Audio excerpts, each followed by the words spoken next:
Hello. Welcome to Curated by Chelsea if you are new here, or welcome back if you are not. I am Chelsea, and today we're talking about things a little bit differently. Just sort of, just the beginning. You know, I always have to do my beginnings very differently. I definitely want to talk about me getting my life together, but in a more, would I say mental way? Yeah, it's more mental, I guess. Let's just jump right into it so that this intro or video is not super long.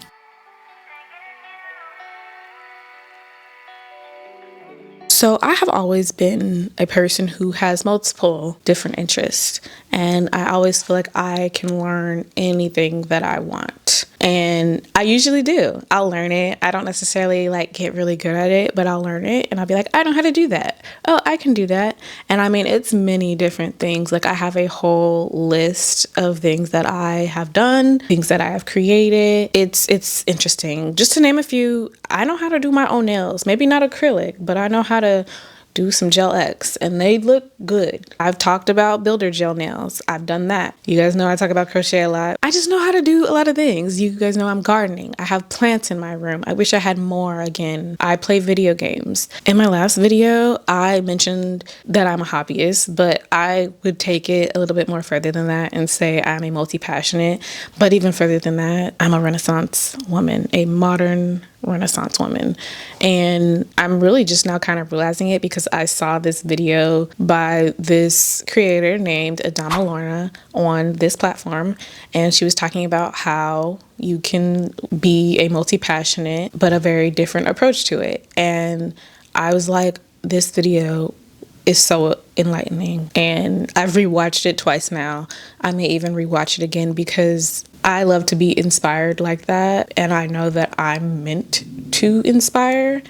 So I know that my path in this world, in this lifetime, is to inspire others. It's just, how do I do that? What topics do I talk about? What can I talk about? But the topics are right under my nose all the time. You know, I have been kind of talking about self-improvement. I've mentioned micro habits and all that. But I think it's a little bit deeper than that, honestly. Like, yeah, self-improvement is cool. Like, yeah, you can wake up at 6 a.m., you can do this. But more so than anything, you can learn anything that you want if, you know, that's your thing. If you are also a Renaissance person or a multi-passionate, you can learn anything you want. And it's so funny because I posted a screenshot of her video and put it on my story on Instagram, and I got a response to that, basically saying like, oh my God, yes, I want to learn everything. And so I know I'm not the only one. I've seen some of my mutuals on Instagram change up their content multiple times. There are just certain things that they lean into, and I'm like, wait, people need to know and be affirmed, like I needed to be affirmed, that you can change your paths in life. You can be multi-passionate. You can be a Renaissance woman or a Renaissance man or a Renaissance person. I'm not saying that I'm just only going to talk about that on here, but I definitely will be leaning into that and just showing those things on here, because why don't I show my sewing projects? Why don't I show a lot of my crochet projects? Why haven't I shown my garden? Like, I'm actively doing those things pretty much every day and I don't show them. I have shown you my content process because I'm already doing it, but I could show you everything, and it's not that personal, honestly. I would still consider that my professional life. There are so many things that I've done already, and I still feel very young. Actually, I think I am still pretty young, no matter what people on the internet say, because I've already done so much in this life, you know, aside from having like normal jobs to odd jobs, because I've had many different jobs, just so you know. Let's just say that I used to work at a tanning salon, but I've also designed an app. So the gaps are crazy. Like, I've done so many different things that it makes sense that I would be a Renaissance woman. So let's lean into that. So if you are interested in this topic, I suggest you keep watching these videos, because that's what I'm going to be talking about. I want to show you my processes. I want to show you that you can learn how to do anything. If I decide I'm going to take a pottery class just for kicks and giggles, I'm going to try my best to film it. I think this is a great topic to talk about. And my videos might range from being a sewing vlog to a crochet vlog to, I don't know, a purse making vlog, a leather making, because there's so much I want to do in this life. And typically it's more creative stuff like working with my hands and making stuff for my friends, family, neighbors, and all that. So this video is gonna take off into something. I don't know what yet, but I hope you keep on watching so you can kind of see what it is that I'll be doing. I wasn't really sure how I was going to segue this video, but I thought what a good time to define what a Renaissance woman is. RenaissanceWoman.co says the concept of the Renaissance woman has been around for centuries and its relevance still holds true today. A Renaissance woman is a woman who is a master of many trades, knowledgeable in a wide range of subjects, and a pursuer of diverse passions and pleasures.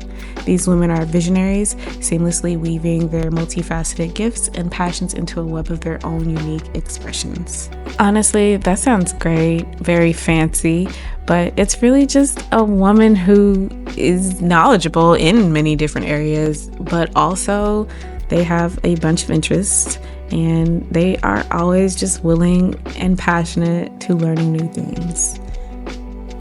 Adama Lorna's video on being a modern day Renaissance woman was mostly about how you can go about doing that and having different passions in life and not let it overwhelm you, because you do, or you can get to a point where you're trying to juggle all of your different interests, whether it's your hobby or your jobs, and that can become very overwhelming. And her video was just very insightful on how you can have seasons for juggling your different hobbies or interests. Now, when you search up what this type of woman might look like and what interests she might have, you're probably going to get a woman in a corseted dress that is very breezy and flowy, who is reading and painting. Those are the two typical things that you'll see, but it is not limited to just painting or reading. It can honestly be whatever you want it to be. And for me, I know that that looks like gardening, crocheting, painting is in there, and sewing, and going down into DC and trying a new coffee shop. I used to think that having different interests and projects at one time made me very indecisive and that I couldn't finish things, which two things can be true at once. But I also think that this is what makes me me. Right now, I have about 3 or 4 crochet projects happening and 2 sewing projects happening. They're going to get done because I know that I want to finish them. However, the projects don't typically get done, not because I get bored, but simply because I find interest in a new project. I really used to think that this was a bad thing, but now I am starting to realize that this is my life and I have to make it work for me. This is basically the beginning of a new journey for me. And it's crazy how it took me this long to realize that, which I really should have known, because when things start to come full circle, it makes sense. I will always have this intense passion for fashion, as corny as that sounds, but all my roads tend usually lead back to fashion. And it's been that way ever since I was a little girl. I've always been interested in fashion, and that will always most likely be my number one passion. Even when it comes to crocheting, I always gravitate towards crocheting clothes. When it comes to sewing, I mean, come on, what do you think I'm sewing? Of course, there's exceptions like my gardening and painting and drawing and making sourdough bread. Adama Lorna mentions many different concepts in her video about being multi-passionate, one of which really rang true for me, and that's becoming a master at something. Become an expert at your interest. And I already think I'm pretty close with crochet. There's so many stitches you can do, and I have definitely improved over the years. I would like to do the same with sewing and with painting, but I know that that is going to take time, which is going to segue me into her next point, which is the growth is going to be slow. Like, obviously, if you have all these different interests, the growth is going to be slower and you might feel a little behind. Maybe your friends or even family members, coworkers, you're just going to feel a little bit more behind because of all of your different interests. And the last point being that you cannot look at your slow growth and your many different interests as being a hindrance, because it's not. It's the life that you're choosing to create. And honestly, I think that's what makes multi-passionate people special. There's so much more I want to talk about when it comes to this topic, but I think this video is already long enough. So this is where I leave you. But if you like this video, hit that thumbs up. And if you want to see more content like this, definitely subscribe, because I will absolutely be talking more about this. Until next time, bye.